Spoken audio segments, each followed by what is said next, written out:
Bonjour à tous, je vous souhaite la bienvenue dans ce 13e épisode de mon podcast créatif. Moi c'est Magdalena, vous pouvez me retrouver sous le pseudo Triple L de Mag sur Instagram, sur Ravelry et sur cette chaîne YouTube. J'ai également un blog dont je vous mets l'adresse en barre d'infos.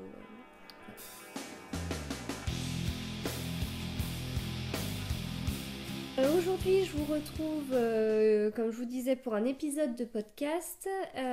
Donc d'habitude, vous savez comment je découpe mes épisodes de podcast. Première partie tricot, deuxième partie couture, troisième partie activité, autre activité créative. C'est là où je vous parle de mes bijoux, par exemple, de la teinture de laine. Je vous ai déjà parlé aussi du sashiko il y a longtemps et j'avoue ne pas y avoir touché depuis. Mais aujourd'hui, je ne parlerai pas du tout de couture parce que j'ai rien fait en fait depuis la dernière fois. J'ai des idées en tête, mais je suis à fond dans une période tricot, donc j'ai pas envie de me forcer à faire de la couture. Tout simplement. Peut-être qu'avec les vacances scolaires, ça changera, j'en sais rien. Enfin, à chaque fois, je vous dis, oh, peut-être que bientôt, dans 1 ou 2 semaines, ça changera. Et puis, en fait, les 1 ou 2 semaines passent et j'en fais pas.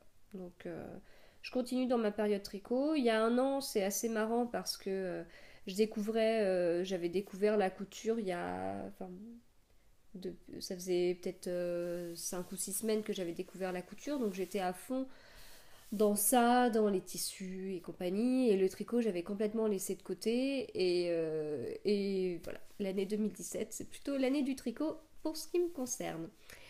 Donc, une partie tricot, une partie autre activité créative. Dans la partie tricot, je vais rapidement vous montrer un projet fini.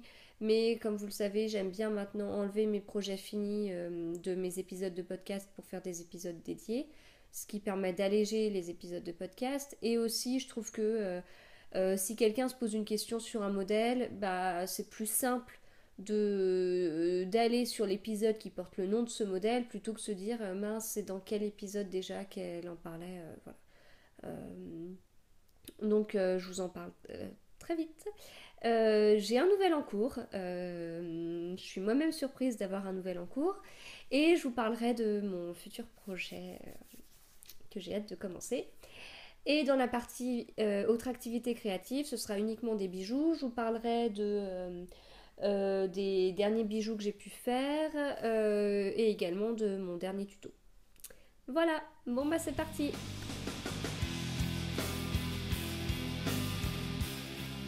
Donc partie tricot, projet terminé, je pense qu'il n'y a pas trop de surprises. En plus si vous me suivez sur Instagram, vous avez pu voir les avancées et compagnie de ce pull parce que j'en ai beaucoup parlé, puisque j'ai mis 1 mois et 1 jour pour le faire. Donc forcément, comme j'avançais un peu dessus tous les jours, bah, j'avais à chaque fois des nouvelles choses à montrer. Donc une bonne nouvelle pour ceux qui en avaient ras-le-bol de voir ce pull, il est fini. Donc comme je vous dis, il y aura quand même un épisode dédié. Donc si vous en avez marre, ne le regardez pas. C'est aussi un pull que j'ai pas encore bloqué. Donc une fois que je l'aurai bloqué, il y aura un article sur mon blog avec une photo portée. Donc pareil, hein, ça approche de la fin. Vous inquiétez pas, après c'est fini, j'en parle plus. C'est mon Next Year Inler Week. Donc les fils sont pas rentrés. Je rentre les fils après le blocage. Et si vous avez suivi mes soit derniers épisodes de podcast, soit l'épisode que j'ai fait exclusivement sur tricoter le jacquard, vous savez qu'il m'attend plein de fils à rentrer. Voilà. Je sais pas combien d'heures ça va me prendre de rentrer tout ça. J'avoue que j'ai même pensé à ne pas rentrer les fils. Parce qu'en fait c'est sur l'envers et personne ne le verra. Mais je pense que si je rentre pas les fils, ça risque quand même de se détendre sur le côté. Bref, donc voilà la bête. Voilà pour le corps. Là, on a la première manche. Et ici, on a la seconde manche. Voilà. Donc tricoté en alpaca de drops avec des aiguilles 3 pour la partie unie et 3,5 pour le jacquard. Et j'avais, donc il y a un petit bout d'uni tout en haut, un petit bout d'uni tout en bas et un petit peu d'uni sur le bout des manches. Sinon, c'était que avec des couleurs. Voilà, donc rendez-vous dans une prochaine vidéo ou sur mon blog lorsqu'il sera bloqué. Ensuite, nouvelle en cours. Alors, donc j'ai terminé. Donc aujourd'hui, j'enregistre, on est mardi. Donc j'imagine que ce sera mis en ligne mercredi soir ou jeudi. Hein. Vous connaissez ma connexion internet un peu pourrie. J'ai terminé hier, donc lundi, mon pull Next Year in Lair Week. J'ai dû le terminer en début d'après-midi. Oui, c'était en début d'après-midi. Je confirme, c'était juste avant que ma dernière se réveille de sa sieste. Donc voilà, j'ai terminé. Et en fait, hier matin, sur le compte Instagram de Yarn Addict Challenge, je ne sais pas si vous suivez, mais allez y faire un tour. En fait, il y avait un défi qui était proposé, donc à partir d'hier matin jusqu'au 17 juillet. C'est un défi sur le thème quand j'étais petit. Donc, comme c'est indiqué dans les conditions un peu du défi, ça peut être donc déjà, enfin, le 17 juillet, il faut rendre sa copie, entre guillemets. Donc, soit un écheveau qu'on a teint soi-même, soit quelque chose qu'on a tricoté, crocheté, etc. Soit on combine les deux premières conditions et on tricote, on crochette de la laine qu'on a teint soi-même. Bon, inutile de dire que moi je visais plutôt la deuxième catégorie, hein, et plutôt tricot puisque je ne crochette pas du tout. Et après, dans les idées un peu autour du thème, c'était indiqué, par exemple, enfin, on tricote en rapport avec nos origines, on tricote en rapport avec, enfin, ça peut être une laine qui nous rappelle les bonbons qu'on aimait bien petits. Enfin voilà, il y a plein d'idées possibles. Moi j'aime bien tous les défis comme ça.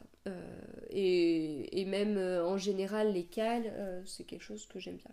Je ne participe bien sûr pas à tous, même si parfois le sujet me plaît beaucoup. Enfin, je pense par exemple au cal organisé par une Parisienne en Helvétie sur le point brioche. Ça m'aurait vraiment intéressé de participer, mais là c'était, enfin comme il y avait le Find Your Fade et puis enfin qu'elle est arrivée et puis d'un autre côté mon Next Year in Lair Week, voilà, je voulais pas me lancer dans la brioche, mais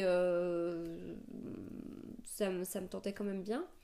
Et, et voilà, du coup j'ai réfléchi à ce que je pouvais faire et je me suis rappelé de deux écheveaux que j'avais achetés, je sais plus, avril peut-être. J'avais acheté ces deux écheveaux sur le site Laine et Tricot. En fait, j'avais une commande à faire de Malabrigo. Je crois que ça devait être pour finir mon pull Nightscape, mon pull vert là. Donc j'avais rajouté ces deux écheveaux, c'est de la hedgehog parce que je voulais tester la hedgehog. Et puis voilà, autant profiter d'une commande laine et tricot pour optimiser les frais de port, hein, n'est-ce pas? Nous en sommes toutes là, je crois. Euh, enfin voilà, j'ai repensé à ces deux écheveaux. En fait, je savais déjà ce que je voulais tricoter avec ces deux écheveaux. C'était même dans ma liste des projets à venir Ravelry. J'essaye de la tenir à jour avec la laine que je pense utiliser quand j'en suis sûre. Je voulais le faire, donc c'est un châle, je voulais le faire à la place de mon Cinecittà. À la base, je voulais vraiment, à la place du Cinecittà, je voulais faire ce châle. Je pense que juste avant le Cinecittà, j'avais dû faire l'herbarium. Je crois que c'est dans cet ordre-là. Et je voulais pas enchaîner de pulls. Enfin, vu que j'avais des idées de châle en tête, j'avais envie de faire un pull, un châle, un pull, un châle, un pull, un châle. Au final, je suis partie sur le Cinecittà. Et puis ensuite, les projets se sont enchaînés et voilà, j'avais un peu laissé mon idée de côté. Sauf que avec ce défi, bah, j'ai pensé un peu à ce que j'avais en tête comme projet et quand j'ai pensé au coloris de la laine, je me suis dit mais bien sûr, ça va tout à fait pouvoir entrer dans le thème quand j'étais petit. Donc il s'agit de Hedgehog donc en sock euh, coloris teacup. J'ai 2 écheveaux, j'ai pas amené le deuxième et puis le premier je l'ai mis en pelote. Donc comme vous pouvez le voir, en fait c'est une base naturelle avec des speckles de rose, de marron et puis quelques taches de bleu,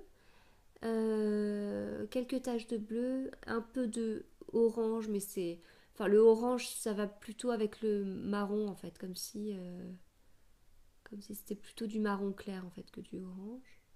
Donc voilà, mais le rose, on est vraiment sur un rose Barbie. Et voilà le marron. Donc moi quand j'ai réfléchi au défi, au début je me dis bon bah la couleur me paraît bien pour rappeler bah, justement le rose Barbie hein, et des taches de chocolat. Et puis ensuite, je me suis dit, mais enfin le coloris, enfin vous savez un peu, je vous en avais parlé quand je vous parlais des préparatifs pour l'anniversaire de ma grande, puisque je faisais sur le thème Alice au pays des merveilles. Et j'ai vraiment ce truc autour d'Alice au pays des merveilles. Enfin petite, j'aimais beaucoup le dessin animé de Disney. Je regardais aussi des dessins animés. Enfin, c'était plutôt des petits dessins animés. Je sais plus si ça passait tous les jours à la télé ou pas. Mais je les ai retrouvés sur YouTube. Et là, ça reprend encore plus le livre de Lewis Carroll parce que il y a en plus un petit Dumpty qu'on voit pas dans le Walt Disney. Donc je pense que j'ai plus été marquée en fait par ce dessin animé là que par le Walt Disney. Mais en même temps, le Walt Disney, je me rappelle très bien, c'était un dessin animé que mes parents avaient enregistré sur une cassette VHS. J'ai vraiment été marquée par Alice au pays des merveilles. Je suis attirée dans tout ce qui est déco par les petits lapins dans le jardin. Enfin, voilà. Et notamment quand les magasins Printemps avaient fait leur décoration sur Alice au pays des merveilles, j'avais adoré parce que là du coup on partait plus sur un thème de goûter anglais dans un jardin à l'anglaise, enfin avec les roses et tout. Donc voilà, bon, je suis pas en train de faire une séance de psy ou je sais pas quoi, de me dire mais en fait toute ma vie tourne autour d'Alice, hein, c'est pas du tout. Mais du coup, quand moi je vois le coloris Teacup, bah j'y peux rien. Je pense à Alice au pays des merveilles. Voilà. Donc ça va encore plus avec le thème, n'est-ce pas? Et donc j'ai commencé un châle. Je sais, je vous ai toujours pas dit le nom, mais pour l'instant je vous montre mon début. Donc j'ai commencé hier soir. Mon câble commence déjà à être trop court, donc je peux pas bien vous montrer. Mais comme vous voyez, je l'ai commencé d'ici, puis ensuite on augmente chaque rang de, de plusieurs mailles. Et donc au final, on voit quand même plus de taches de marron que de taches de rose. Et si je retourne, c'est pareil. Je pense pas alterner les écheveaux. Mais c'est possible que l'autre soit un petit peu plus rose. On verra bien. Et donc, ce châle, c'est le Waiting for Rain de Sylvia McFadden. Voilà, c'est un châle qui a été énormément fait. Si on regarde sur Ravelry, le nombre de projets, c'est assez hallucinant. Alors, est-ce qu'il y a une photo où on peut mieux le voir? Là, on voit un petit peu. Donc en fait, va y avoir des insertions de dentelle.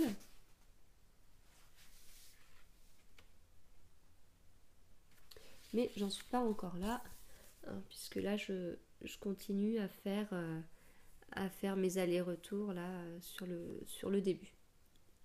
Bien sûr, j'ai hâte d'arriver là, hein, on est d'accord. Je pense que ça va être vraiment intéressant de voir comment c'est fait. Bon, moi je suis pas du style quand je commence un tricot à lire tout attentivement de A à Z. Donc pour l'instant je sais pas comment ça va se passer, mais justement j'aime bien. J'aime bien me laisser guider. Enfin, ça me fait comme une petite surprise. Enfin, je sais pas comment expliquer, mais ça,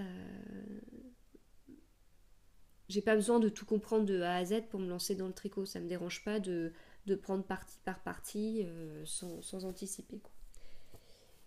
Voilà. Donc c'est l'encours non raisonnable. Non raisonnable parce que, comme je vous dis, j'ai fini hier, donc lundi midi, mon pull jacquard. Et samedi 1er juillet débute le Cal Find Your Fade. Donc je me suis lancée dans un projet comme si 5 jours me suffisaient pour tricoter un châle qui n'est pas petit quand même. Voilà, donc c'est pas hyper raisonnable. Ça veut dire que quand je vais débuter mon Find Your Fade, bah, j'aurai déjà ça qui sera en cours. Donc je pourrais pas me lancer à fond dans le Find Your Fade. Ou alors au contraire, mais je laisserai de ça de côté, mais en même temps c'est pour le 17 juillet. J'avais en tête d'avancer sur mon petit gilet rayé que je vous ai déjà présenté il y a un petit moment. C'était un peu l'encours. Bah alors, enfin déjà, c'est un encours que j'ai débuté fin juillet 2016. Et, je l'avais vraiment complètement laissé de côté, sauf que pour l'année 2017, j'aimerais bien terminer tous mes encours, ou alors les terminer, ou alors faire un projet avec la laine. Donc là, bah, il me reste pas grand chose hein, parce que j'ai déjà fait tout le corps, une manche, et puis je sais plus où est-ce que j'en suis de la deuxième manche, mais j'ai peut-être fait la moitié en fait. Et ensuite, j'aurai les bords du gilet, les bandes de boutonnage à relever, à tricoter, et il y a peut-être le col aussi à faire. Mais c'est quand même quelque chose, un projet qui est proche de la fin, donc voilà, j'avais en tête d'enchaîner mon pull jacquard avec ce gilet-là, et puis à la limite de le terminer même vendredi soir. Ça c'était bien, c'était hyper raisonnable. Je te terminais un en cours. J'utilisais mon temps sans tricot pour avancer cet encours et même le terminer. Enfin, c'était trop bien. Enfin, ça tombait super bien.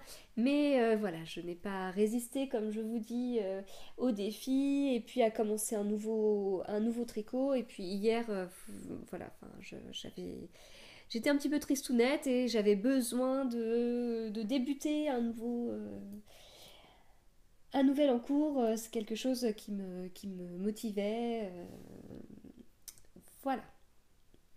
Donc, le châle Waiting for Rain que j'ai débuté et pour l'instant j'accroche bien, mais en même temps, pour l'instant c'est juste des allers-retours. Ça va. Et oui, ce que je voulais vous dire aussi, c'est que ça m'a fait super bizarre de tricoter des mailles endroits d'un coup, beaucoup de mailles endroits, et puis beaucoup de mailles endroits sur le retour, et puis voilà. Enfin, j'ai trop été habituée à tricoter soit deux couleurs en même temps, avec quatre pelotes qui attendaient, où il fallait que je fasse attention, mais bon, ça, du coup, je vous en ai parlé lors de ma dernière vidéo sur le jacquard, mais faire attention à mes plots qu'elles s'en mêlent pas et compagnie. Et puis même quand je suis arrivée là, bah du coup c'était des côtes avec des mailles en droit, des mailles en vert, enfin pas sur tous les rangs, mais et ça c'est pareil, je vous en ai parlé dans ma vidéo sur le jacquard, les mailles en vert, bah, en fait j'ai tricote avec le fil dans la main droite parce que je suis pas à l'aise avec la méthode continentale pour les mailles en vert, donc ça m'a embêtée. Et puis quand j'ai fini les manches, bah, j'avais tout ça à faire, mais avec mes 23 cm, donc Les 23 centimètres, même si je préfère largement au Magic Loop, je suis quand même pas aussi à l'aise que que tricoter euh, une seule couleur en jersey en droit, enfin je pense avant les côtes, la partie avant les côtes. Je suis pas aussi à l'aise sur les 23 centimètres que sur des 80 centimètres. Même si c'est largement mieux, hein. Enfin, je reviens pas du tout sur ce que je vous disais sur les 23 centimètres. C'est vraiment top, c'est une belle découverte. Mais voilà, j'avais perdu l'habitude en fait de faire ça. Et même si je ne tricote pas avec mes yayas, parce que j'ai pris des 3,75 et j'ai pas de 3,75 en yaya, enfin, je trouve ça hyper reposant. Enfin, je sais pas, ça fait bizarre. Je commence mon rang et tac, tac, tac, tac, tac, tac, ça monte. Ça avance super vite. J'utilise le même fil. Enfin, bref, comme si je redécouvrais le tricot après un mois de jacquard. Enfin bon, on passe maintenant au projet à venir qui est donc le Find Your Fade d'Andrea Mori. Et comme vous le savez, j'organise un call qui débutera samedi 1er juillet. Pour l'instant, la date de fin est au 1er novembre, donc voilà, ça laisse le temps à chacun de débuter un peu quand il veut. Alors j'ai préféré mettre une date de fin, ce qui me permet en fait à moi aussi de me dire voilà, le call est clos. Euh, voilà, enfin, le call est clos et puis et point. Mais ça va être un cal sans stress non plus, hein. Enfin, je pense que de toute façon, déjà avec une fin au 1er novembre, ça laisse le temps à tout le monde de faire ses choses, de faire son petit tricot calmement, et puis voilà. Alors, j'ai enfin trouvé mon combo, comme on dit. Ça a été dur. J'avais les couleurs, j'avais mes écheveaux, je savais quoi utiliser, mais je savais pas dans quel sens l'utiliser. Enfin, je trouve qu'en fait, il y a plusieurs difficultés. Il y a quelle couleur on souhaite utiliser, comment utiliser au mieux ses restes, et quelque part, comment acheter le moins possible d'écheveaux. Enfin, ça va avec. Une fois qu'on a tout ça, comment faire en sorte que les couleurs qu'on a choisies s'enchaînent bien. Donc là, ça veut dire on a tous nos écheveaux et puis on essaye de les mettre dans l'ordre. Et une fois qu'on les a mis dans l'ordre, la dernière question c'est par quelle couleur je commence. Voilà, puisque c'est pas un châle qui est symétrique. Là, on commence par la pointe jaune. Donc on commence par un V en fait. La pointe jaune, elle pend de ce côté-là. Et on finit par cette section-là qui ressemble plutôt à un rectangle. Donc c'est quand même pas pareil. Et pour ma part, je pense, enfin je trouve en tout cas que cette partie-là se voit beaucoup plus que cette partie-là.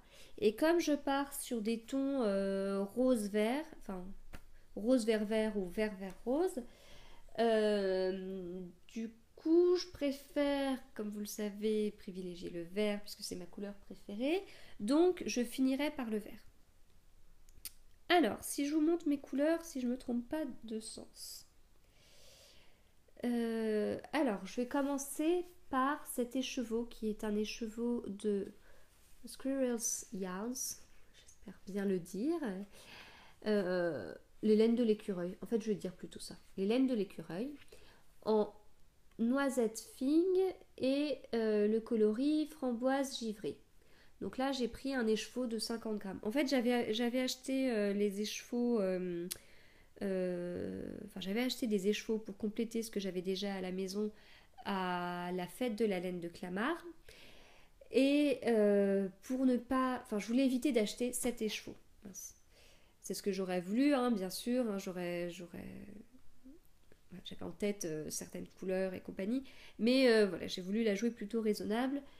Surtout que je tricote assez vite en ce moment puisque je laisse même de côté la couture pour me consacrer qu'au tricot. Donc je tricote beaucoup, donc je peux pas me permettre pour un châle comme ça d'acheter 7 écheveaux.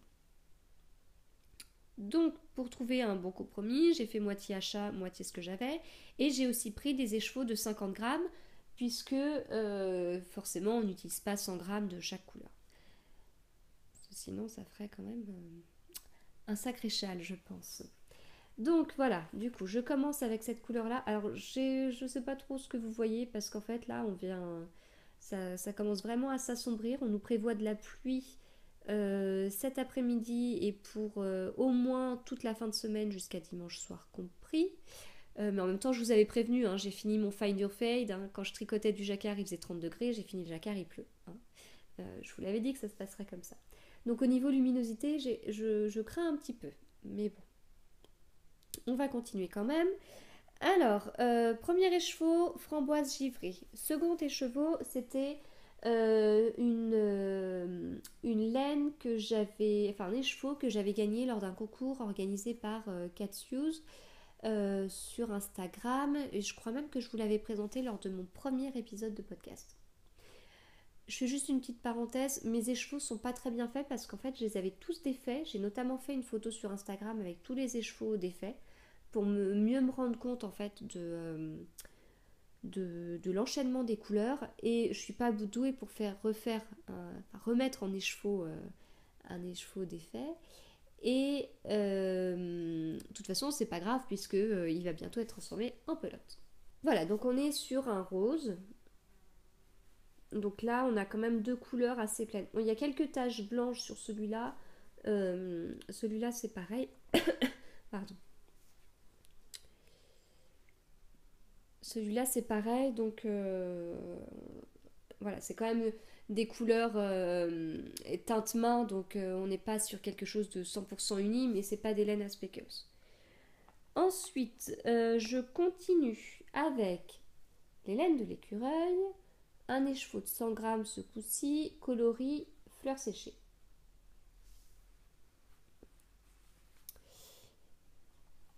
Et ensuite, c'est encore les laines de l'écureuil. C'est toujours sur la base noisette fine hein, pour les deux, comme le tout premier écheveau. Et là, on est sur le coloris bouton de rose et 50 grammes. Voilà. Alors en fait, j'ai bien envie de plutôt utiliser celui-là pour ma troisième couleur. Mais a priori, j'aurais besoin de plus de 50 grammes si je me fie aux explications. Mais en même temps, j'ai bien entendu ce que Héloïse de Tricoloulou disait et c'est pas sûr. Enfin, les explications ont l'air de gonfler un petit peu la quantité de laine dont on a besoin. Ça se trouve, je vais utiliser uniquement celui qui a les taches vertes et roses et pas du tout celui-là. Mais au cas où, j'ai quand même l'autre. Voilà. Alors, celui qui a les taches vertes et roses, on a un petit peu plus de vert, mais c'est du vert pastel. Et pour le rose, on a quelques taches comme ça qui peuvent être assez sympas pour continuer mon enchaînement. Bon, je pense que la lumière est pourrie, du coup je vous laisse 2 secondes, je vais allumer les lumières. Voilà, alors, donc si je reprends ma couleur, mon dernier écheveau, comme je vous disais, pas mal de vert, mais peut-être un vert un peu pastel ou je sais pas. Pas tout à fait le même vert que celui que je vais utiliser après, et des taches de rose rouge qui peuvent rappeler les couleurs qu'on a avant. Voilà. Donc principalement celui-là et celui-là pour venir aider. Alors comment ça va se passer peut-être que je vais utiliser celui-là lorsqu'il va falloir faire des rayures à la fin de celui-là. Parce que je crois que c'est ça, hein, on enchaîne chaque couleur avec des rayures.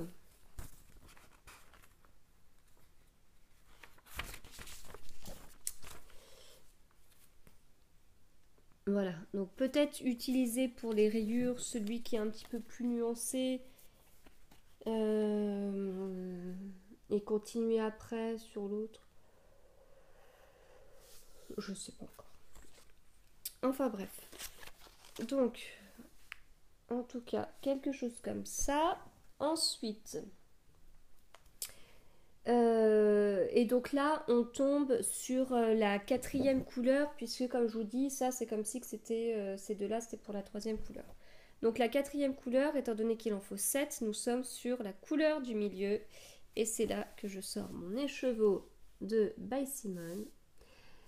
Bon, je suis vraiment désolée de la manière dont j'ai fait les écheveaux parce que c'est pas très joli. Alors, on a ici une base. En fait, je ne saurais même pas dire la couleur. Une sorte de gris, mais qui tire sur le violet pour la base. Ouais, mais en même temps, c'est un peu marron aussi. C'est vraiment très joli. On a des belles parties avec du vert. Voilà. Et d'autres parties avec du rose rouge. Là, on a des parties plus violettes comme ici. On a du rose rouge qui peut bien faire penser à la pointe.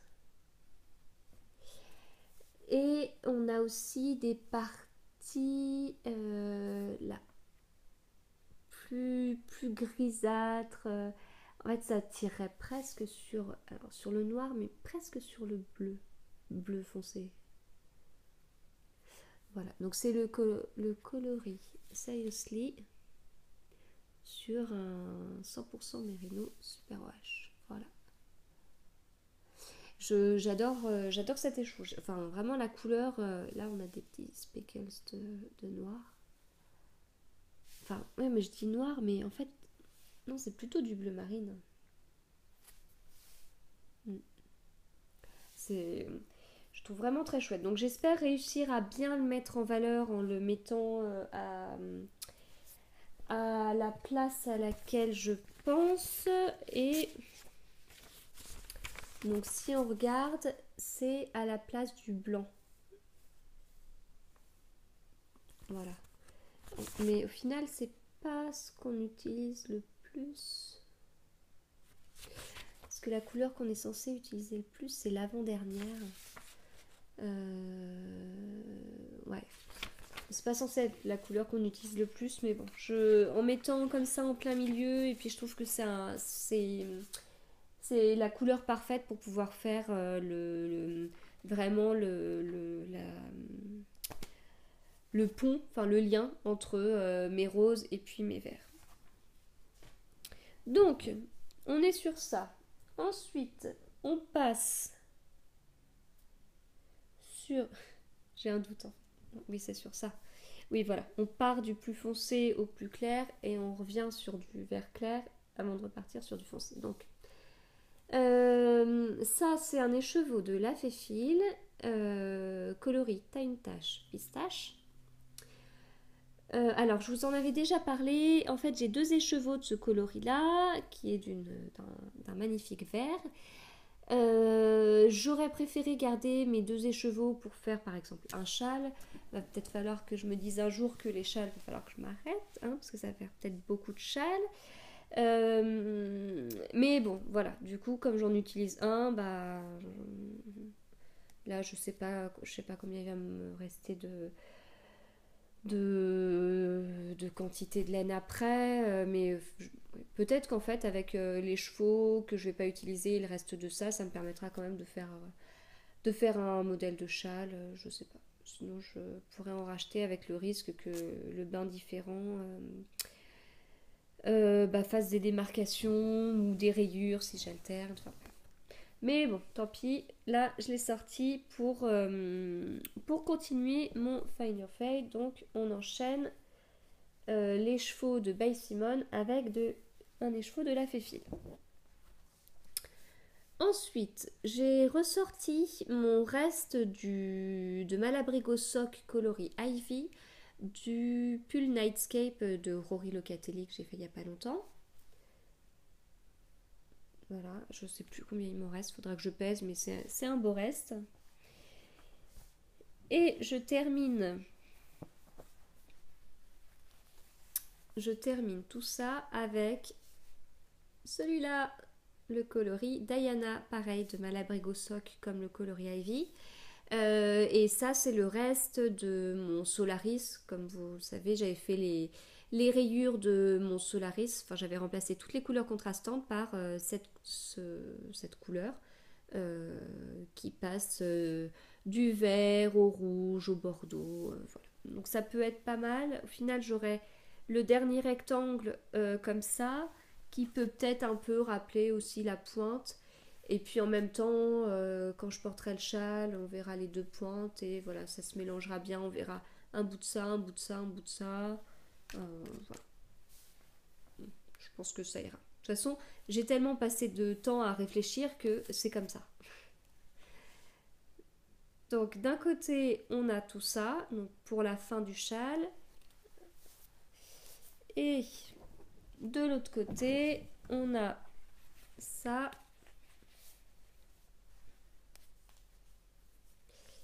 avec celui-là. Voilà. Je ne tente pas de prendre tous les écheveaux en même temps. Je trouve que 5, c'est déjà beaucoup à tenir. Voilà, bon, j'étais très contente une fois que j'ai réussi à choisir. Je me répète, mais le fait d'avoir un peu ouvert mes écheveaux m'a bien aidé en fait, je trouve, à prendre ma décision. J'ai pas énormément de couleurs, enfin des chevaux avec des speckles. Pour pouvoir faire le lien, j'ai quand même trois couleurs enfin trois échevaux, trois pelotes qui changent de couleur. Bon, celui-là est bien à speckles, j'aurais préféré qu'ils soient tous comme ça, hein. Celui-là aussi, hein. Mais bon, celui-là c'est un petit peu plus bariolé. Mais voilà, je pense que ça va quand même ne pas rendre mon châle entièrement en bloc de couleurs. Euh, voilà. Donc maintenant, il n'y a plus qu'à attendre. J'ai pas hâte de mettre tous ces écheveaux en pelote parce que comme vous le savez, je fais des pelotes et je ne fais pas des cakes. J'ai pas encore acheté le matériel pour le faire. Là, ça m'aurait bien servi quand même hein, parce que il y en a 6 à mettre en pelote. 6 dont 2 de 50 grammes.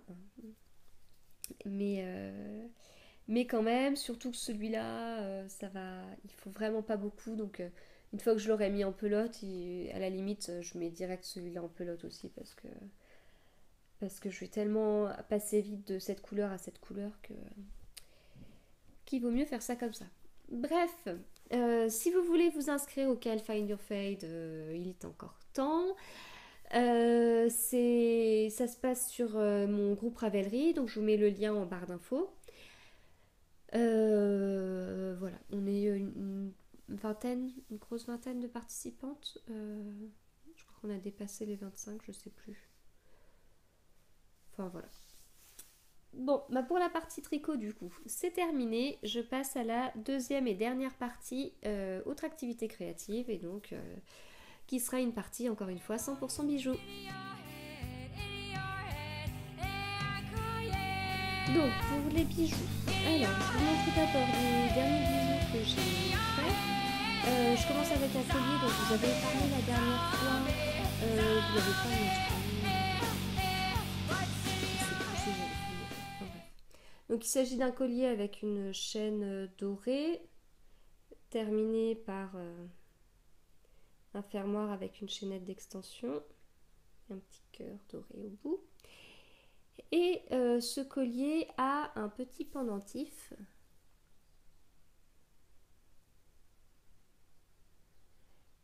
Donc le petit pendentif, c'est un embout dans lequel il y a de la chaîne à billes noire et dorée.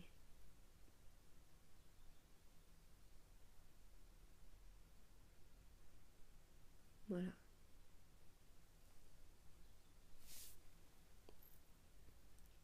Et c'est un collier mi-long, donc ça doit arriver à peu près là.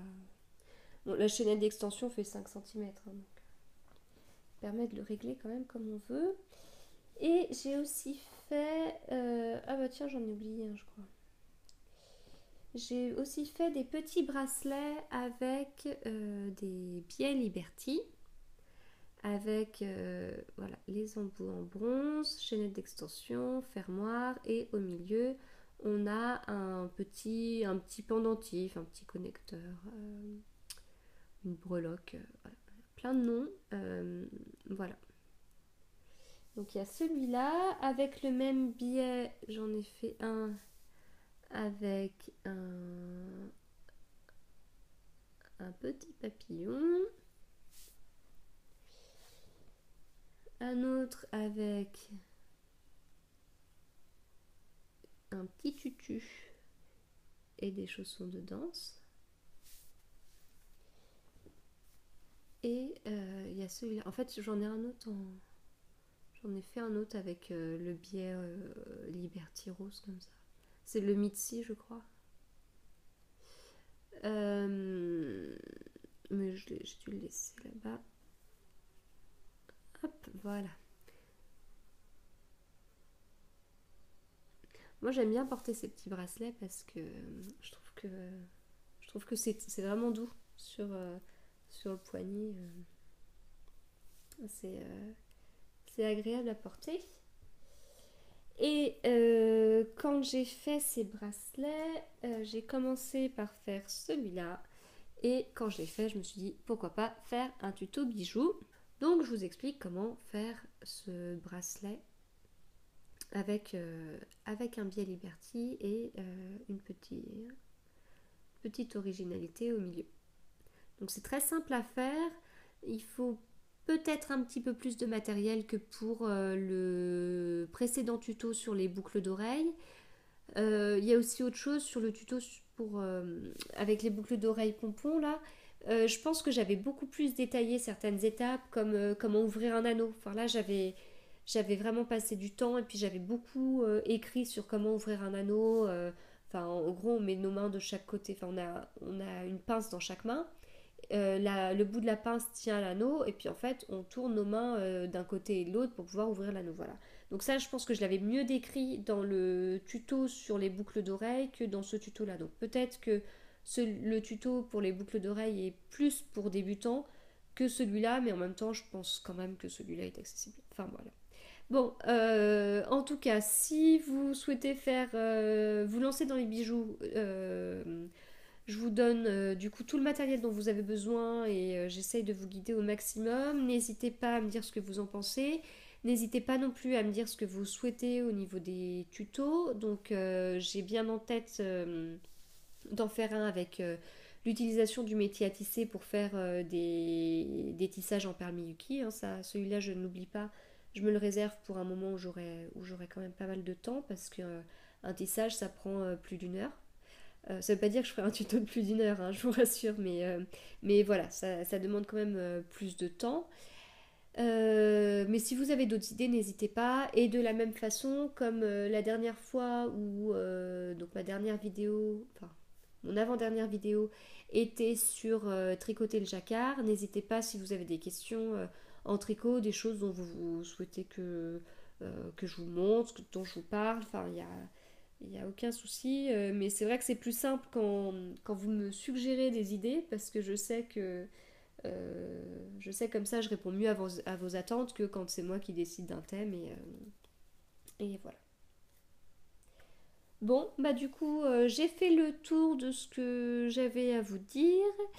Bon courage pour la fin de l'année scolaire pour vos enfants si vous en avez qui sont scolarisés.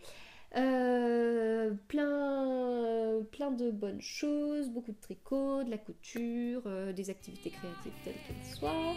Et puis, bah, moi, je vous dis à très vite. Allez, salut!